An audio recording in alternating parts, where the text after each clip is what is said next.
انا مش بقولك ما تسمعش القصة دي، بس لو سمعتها للآخر ما تشتكيش من الكوابيس اللي هتشوفها بعد كده، ولا الأصوات اللي هتسمعها وانت نايم. وكل كلمة هقولها دلوقتي كانت حقيقية من زمان، من سنين.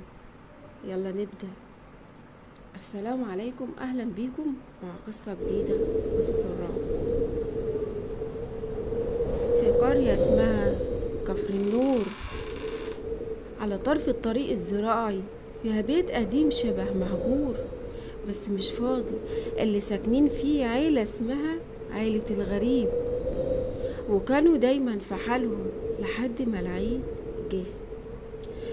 الناس بتقوم بدري، بتجهز الذبيح، تسمي وتذبح. لكن اللي حصل في بيت الغريب كان غير كده تماما. اللي حصل انهم ذبحوا بس ما كانوش بيبصوا للسماء. وهم بيذبحوا كانوا بيبصوا للأرض، وتحديدا للحفرة اللي جوه أوضتهم القديمة، اللي عمر ما حد شافها قبل كده، مفتوحة. الذبيحة ما تعلقتش على الحبل، اتسابت تنزف ونزل دمها في الحفرة.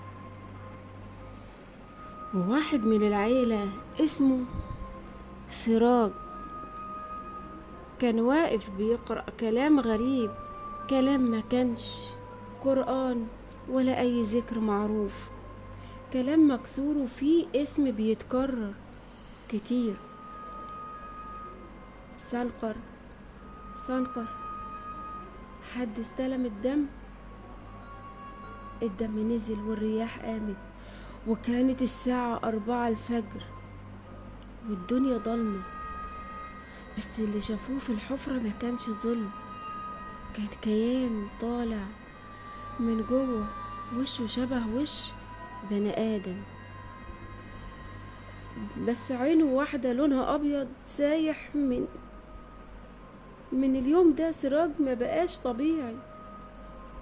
كان بيسهر لوحده ويكلم الحيطة، وكانت حاجة رعب، حاجة غريبة، كانت مرعبة. أمه لما دخلت عليه الأوضة لقيته بيرسم الخروف اللي اتذبح، بس في الرسمة الخروف كان بيضحك بأسنانه. بدأ الجيران يشتكوا وبيقولوا في صوت خروف بيعيط كل يوم قبل الفجر. بس لما يخرجوا يلاقوا دم عند باب بيت الغريب ومفيش خروف.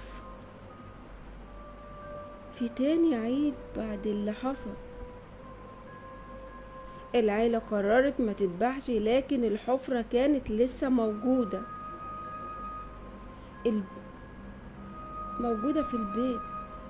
وهم نايمين سمعوا صوت خطوات، خطوات غريبة، وصوت بيقول: العهد كان واضح، الذبيحة كل عيد، الذبيحة كل عيد، أما تجيبوا أما تاخدوا. تاني يوم البنت الصغيرة اللي عندها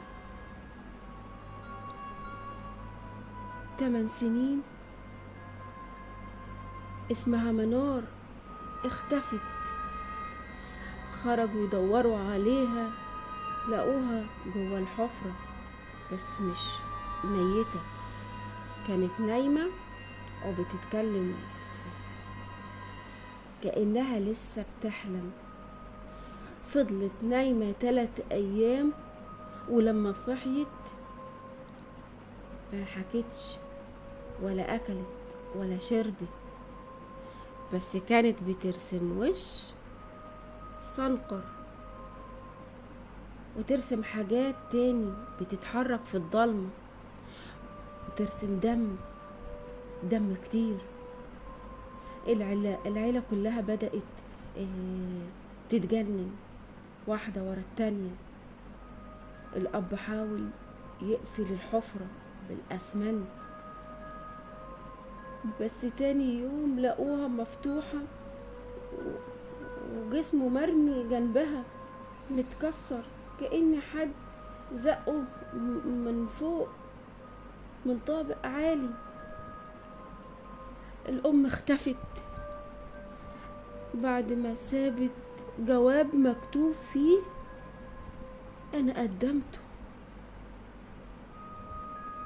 أنا اللي قلت لسراج يعمل كده، كنت عايزة حماية بس ما كنتش أعرف إنهم بياخدوا وأكتر ما بيدوا.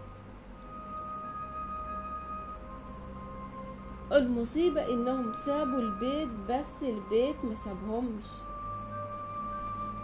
في كل عيد بعد عيد أي حد من نسل العيلة دي كان بيحصل ليه مصيبة.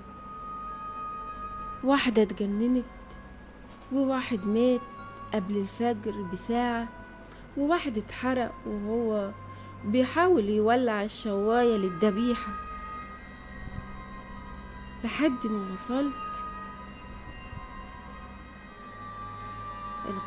وصلت القصة لواحد من أحفاد سراج اسمه حسام. حاول يروح البيت ويواجه اللي بيشوفه واللي سمعه، اللي شافوا وعرفوا عن القصة. جاب شيخ وناس تقرأ قرآن، بس أول ما دخلوا البيت قفل على نفسه من جوه. البيبان اتقفلت والنوافذ ضربت والنور طفى، وسمعوا نفس الصوت. مرة كانت لينا والتانية لازم تبقى منا. الشيخ مات بعدها ب3 أيام، جسمه كله متقطع كأنه ذبح خروف، بس هو إنسان. وحسام اتجنن، ولحد النهاردة البيت واقف والحفرة لسه مفتوحة، وكل عيد في صوت خروف بيضحك قبل الفجر ويقول العهد مستمر. دي كانت قصتي أنا. وساعات وأنا نايمة بسمع صوت دم في ودني،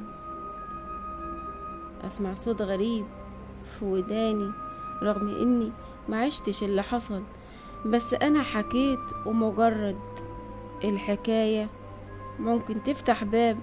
لو الباب اتفتح عندك اقفل النور الأوضة وقول أنا مجرد سامع مش شايف، ما تاخدنيش. تصبحوا على خير. لو قدرتوا تناموا ما تنسوش تعملوا لايك وتشتركوا في القناة وتفعلوا علامة الجرس، واستنوا مني كل جديد. مستني تعليقاتكم. يا ترى هتذبحوا العيد اللي جاي وهتعملوا ايه؟ والذبيحة هتعلق في الحبل ولا؟ يا ريت تكتبولي في التعليقات. والسلام عليكم ورحمة الله وبركاته.